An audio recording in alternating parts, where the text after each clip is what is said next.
Yellow, CTV News. There have been examples of providers talking about instances where patients have learned that they might not have full coverage or the entire dental care program might not be quite free. So as this program continues to expand, does the government need to do more to improve the communication around this so patients going ahead know what they are and aren't going to get covered? Yeah, it's a totally fair question, and I think that Rachel, there are folks getting care all across the country that's deeply affordable, but it's not always free. There are some instances where there's a difference between the fees, the fee guide that we have, and the fees that the professional is charging.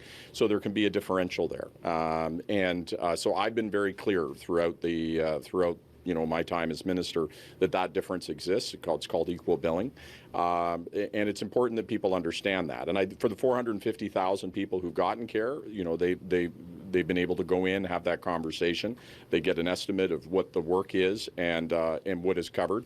And in the vast preponderance, it is covered. It makes it deeply affordable. I was talking to somebody who had to get 4 root canals. That just is impossible to pay out of their own pocket.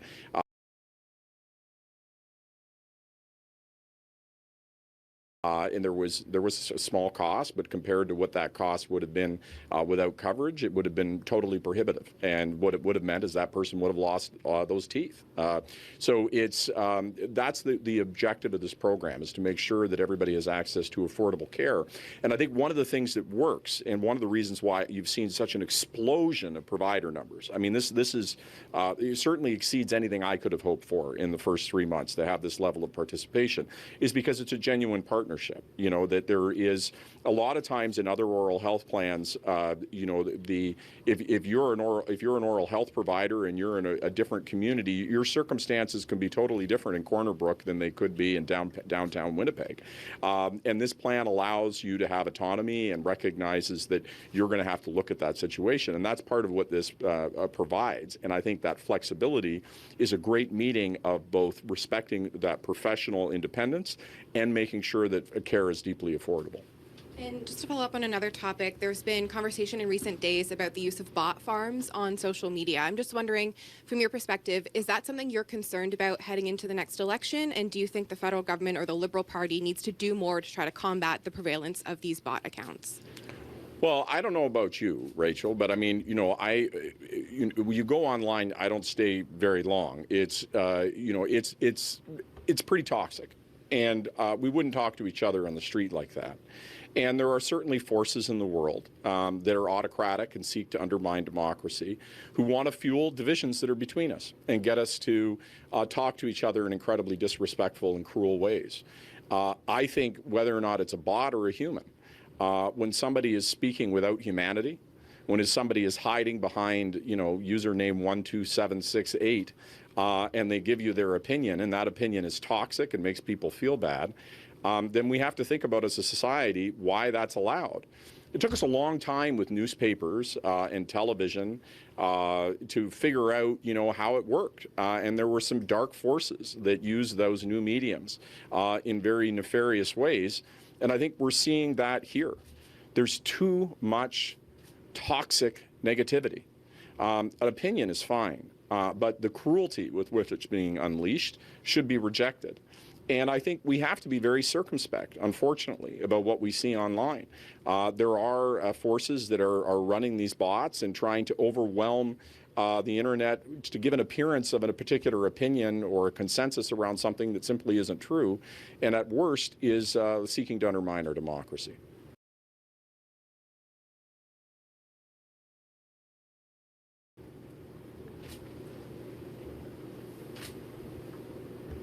Yeah, we can pass it back there, yeah. I'm sure you've seen in the States quite the turnaround the Democrats have had. They made a major change at the top of the ticket, and they've turned their fortunes around significantly. I'm sure you don't want to see the Prime Minister leave, but do you think the Liberal Party needs to make a major change to their program to see a similar turnaround in the fortunes that you have relative to the Democrats have been able to do in the U.S.? My instinct is we are in very difficult times. These are the most difficult times that humanity has lived through, certainly since the Second World War. People are tired.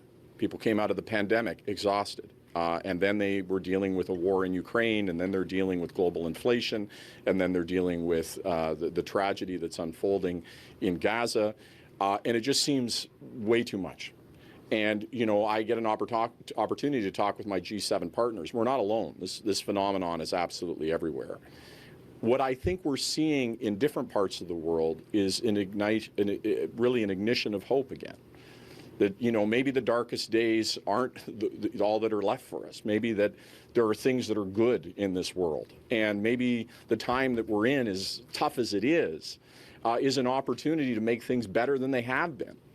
You know, I had an opportunity for my mom's 80th birthday to be away and be in the Olympics and be able to watch Canadians compete.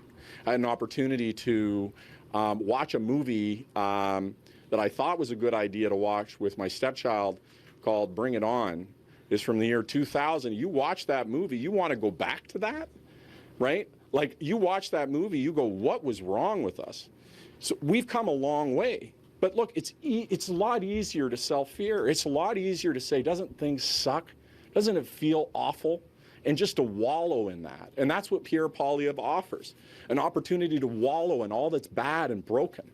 And yeah, it's a lot harder to stand up here. It's a lot harder over the last number of years to work with people to say, let's do something totally new. Let's take all of these 9 million people who don't have access to care, and let's fight every single day to make sure they get it. 450,000 people have care today that didn't have before. There is something fundamentally important about that. And instead of Pierre Poilievre, you know, going on about what's broken, what is he going to do about the 9 million people who don't have oral health care? What is he going to do about the cost of diabetes in this country? Diabetes costs this country over $30 billion a year. What's his plan? We have one. What is he going to do about contraceptives for women to make sure that they have access to the reproductive medicines that they need? They got no plan for that. So I think Canadians are fundamentally fair. And I think what they aren't looking for is a new slogan or, you know, a new twist of phrase. They're looking for people to deliver.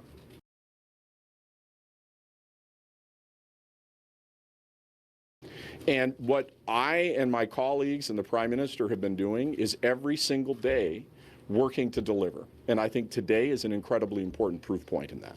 How, after 9 years in government, can the Liberals in the next election convince Canadians that they are the party of hope?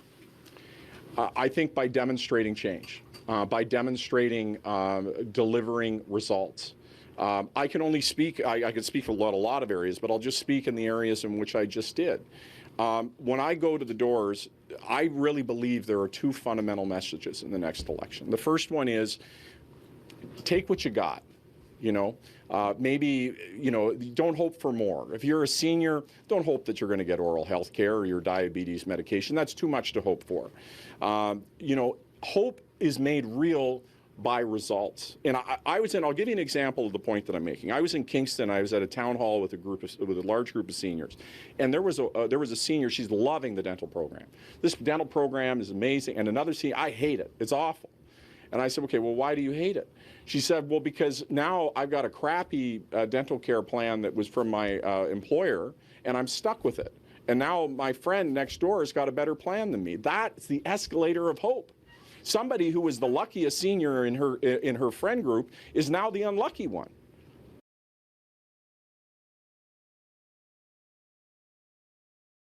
And so they see that things are getting better.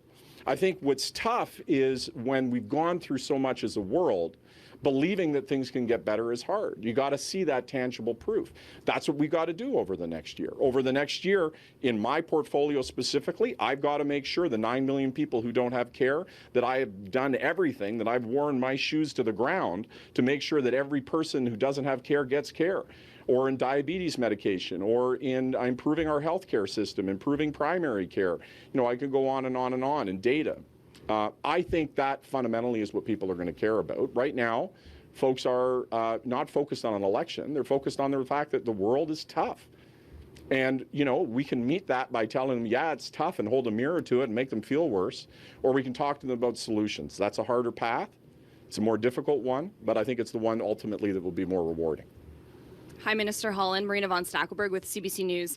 The Conservatives have put out a release about the dental care plan this morning, calling it a program riddled with chaos, backlogs, red tape, and higher costs. They do point to a survey, an online survey that the Canadian Dental Association did, which showed that nearly half of seniors that they surveyed felt that there was miscommunications, confusion over how the plan worked. So what is your response to what the Conservatives have to say here? Well, Marina, it's rich, right? The Conservatives saying, oh, there's confusion about this program. There's chaos about the only chaos of the program is from the Conservatives, right? The Conservatives saying there are all these problems. I've just listened to what you just asked me and put that against the reality of what I just said. This is the largest federal program ever launched. In 3 months, 450,000 people have got care.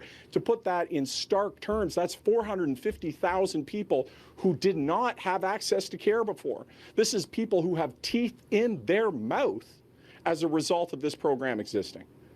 So it's a little rich to me that the Conservatives' chief argument against this program is there's confusion and misinformation when they are the originators in chief of that misinformation, right? So I would say to them, look, fine, you want to be against this program. Okay, then be clear about it and be honest about it. The Conservatives have gone from saying it doesn't exist to saying it's too confusing.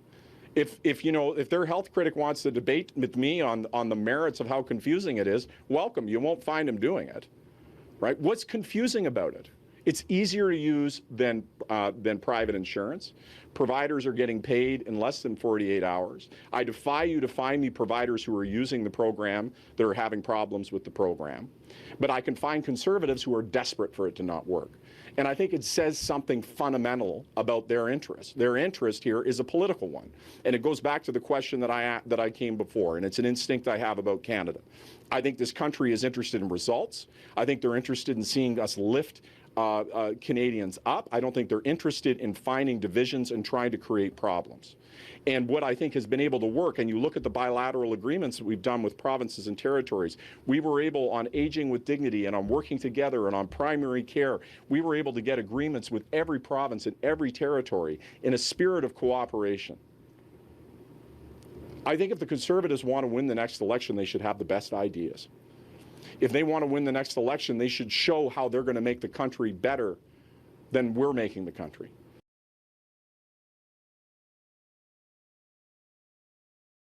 But trying to set fire to things that are working because they're afraid politically it's going to be bad news for them, I just think that's, well, frankly, disgusting.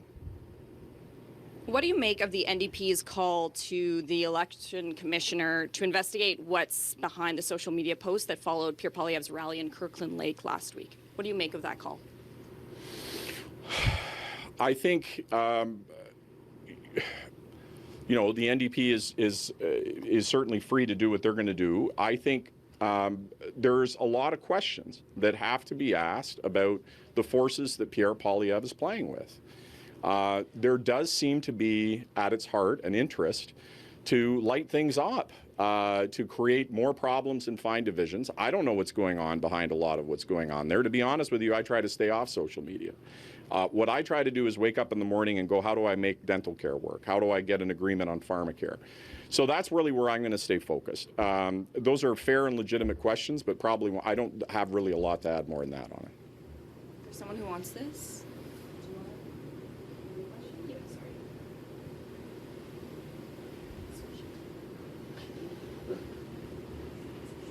Sorry, from my colleague Laura Osman. Are you still consulting with the dental associations to develop the pre-authorization process? Absolutely. So the Dental Association, I had a conversation yesterday with the head of the Canadian Dental Association. They have stated that they've received a legal opinion that they can't be either for or against the Canadian dental care plan. So they're going to have sort of a neutral position going forward.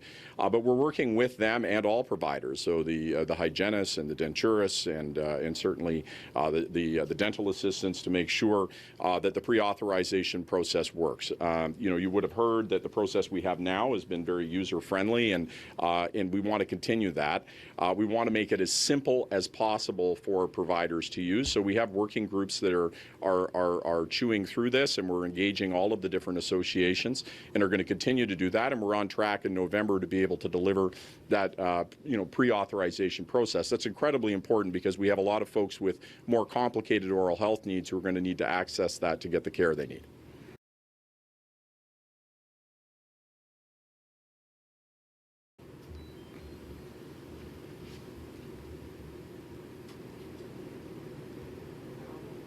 I think is that it in the room? Okay, we'll go online, Matt. We'll borrow that back just to go, because I think of... Okay, we will now proceed to questions from journalists online with Zoom. Nous allons maintenant prendre des questions des journalistes sur le Zoom. Okay, merci, Matt. If you're a journalist on the Zoom and wish to ask a question, please use the hand-raising function. Si vous êtes journaliste sur le Zoom et vous désirez poser une question, veuillez utiliser l'option de lever la main. Just give it a few moments.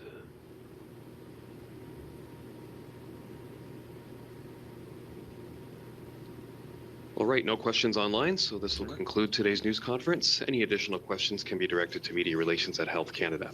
La conférence de presse est maintenant terminée. Si vous avez d'autres questions, n'hésitez pas à communiquer avec le Bureau des relations avec les médias à Santé Canada.